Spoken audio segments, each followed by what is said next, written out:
Okay, this is lesson 4.7. Today we're going to be applying the perpendicular bisector theorem and the converse, applying the angle bisector theorem and its converse, and analyzing the properties of perpendicular bisectors and angle bisectors. Now, we already have talked about angle bisectors. It's been a while. It was back in chapter 2. But that's okay. It'll be a good review, and we'll be applying it to what we've been learning lately about triangles. Let's take a look at the warm-up.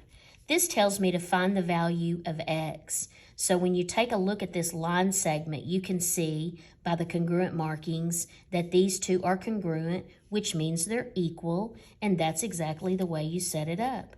2x plus 3 equals 27. Subtract 3 from both sides, and you get 2x equals 24. Divide both sides by 2, and x equals 12. All right, let's do the next one. This is an angle bisector. You can tell by the congruent markings that these two angles are congruent, which means they're equal. So that's exactly the way you would set it up. 5x plus 11 equals 26.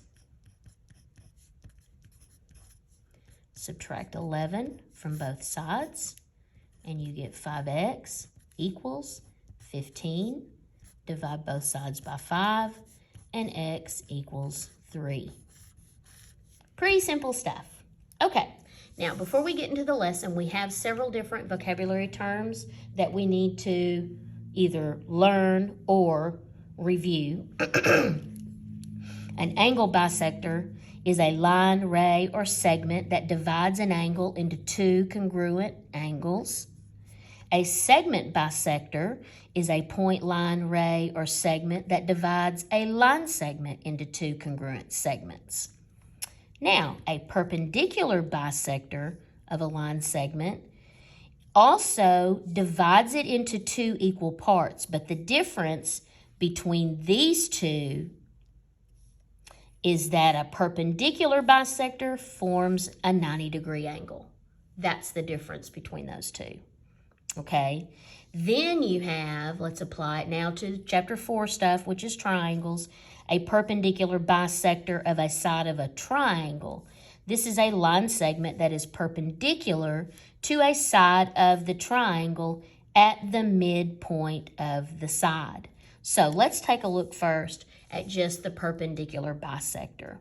Okay, the perpendicular bisector theorem states that if a point is on the perpendicular bisector of a segment, then it is equidistant from the endpoints of the segment. So this is what it's saying. When you have a point, your midpoint, and it is split so that you have two congruent segments now, and you bisect it going down, creating a 90-degree angle, what you've done is you create congruent sides here as well, because what it does is it's perpendicular, therefore this to the end and this to the end would also be congruent to each other. It's almost kind of like this is a reflection. If I were to fold it right here exactly on that perpendicular bisector, this would fit exactly on top of that. So that's kind of the way you could think of it, is that it splits it right down the middle, and it's a reflection of the other one. Now, we have a perpendicular bisector theorem converse. Remember, the converse is just switching which one comes first. Now it's saying if a point is equidistant from the endpoints of a segment, then the point is on the perpendicular bisector of the segment. In other words, if these two are congruent with each other, then that's letting you know that this is your perpendicular bisector. It's a lot of new terms. Just take your time when you read it. Try not to get confused. And, of course, you can always refer back to your notes if you get confused about what a particular thing is saying. All right, let's take a look now at some examples, because to me, I can read it all day long, but when I start applying it to math, then it's going to make more sense to me. All right, example number 1. If MO is the perpendicular bisector of LN, so let's first look at that. MO, right here, is the perpendicular bisector of LN, right there. So that perpendicular bisector has created 2 congruent segments. It's also created a 90-degree angle right down here, which technically, let's think about it, because of what we know about linear pairs, this angle would also be 90 degrees, okay? And it has also created this one and this one, because that's what a perpendicular bisector does. So these two are also going to be congruent to each other. That's what the theorem was stating, okay? So then it tells me LO equals 8. Here's LO. So if this side is 8, then what is ON? ON is right here. Well, obviously, ON is also going to be 8 because they are congruent to each other. Let's take a look at example 2. Find X and the length of each segment. All right, so now, what are we going to be solving here? Let's see, we have these two, all right? Take a look at what you have. You have your perpendicular bisector, which has 2 congruent segments here, which also means that these two are also going to be congruent to one another, which means equal, and that's exactly how you would set it up. 2x plus 11 equals 4x minus 5. Subtract 2x from both sides, and you have 11 equals 2x minus 5. Add 5, and you have 16 equals 2x. Divide both sides by 2. Sorry, I'm squishing it in there. And x equals 8. So now I need to take that and plug it in because it says and the length of each segment. So this one is 4 times 8 minus 5. And that's going to give me 27.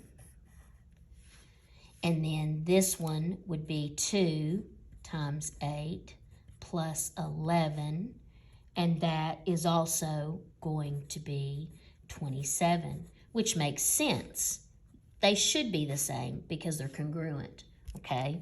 So that's kind of a way you can check your work. All right, let's take a look at example 3 now.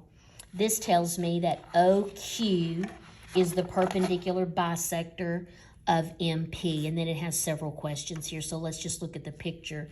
OQ right here is the perpendicular bisector of MP. That's this one, okay? Now, my end point is way over here, so technically this line is going to continue, okay, straight through there.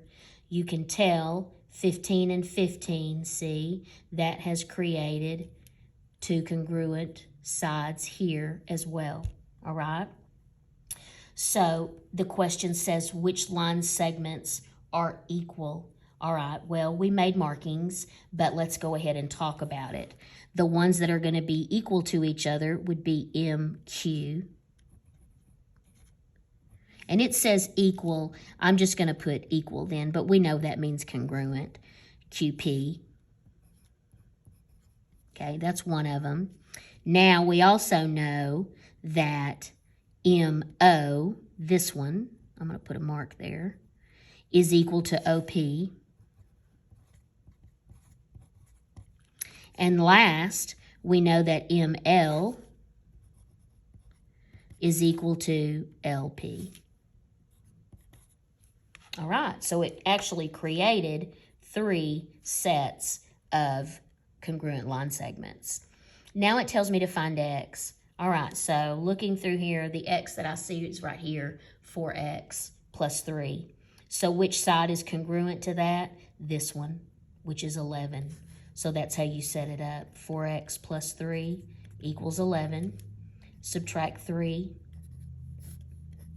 and you get 4x equals 8. Divide both sides by 4, and x equals 2. Okay, so now x equals 2. And now the question says, is L on OQ? Well, here's point L, and here's OQ, and we already established that yes, it was, because you can tell these are congruent, so that means it's going to go straight through that point there. So that question would be yes, it is. Okay, so now we're going to look at angle bisectors. In chapter 1, you learned that an angle bisector cuts an angle exactly in half. Angle bisector theorem. If a point is on the bisector of an angle, then the point is equidistant from the sides of the angle. Now, then it goes on to explain, in other words, if BD bisects angle ABC, BA is perpendicular to FD, and BC is perpendicular to DG, then FD equals DG. Holy moly. All right, that is very confusing. But if you think about it, you're having an angle bisector, okay? So, and I can show you, like, this is what they're talking about. This is how it would look, okay?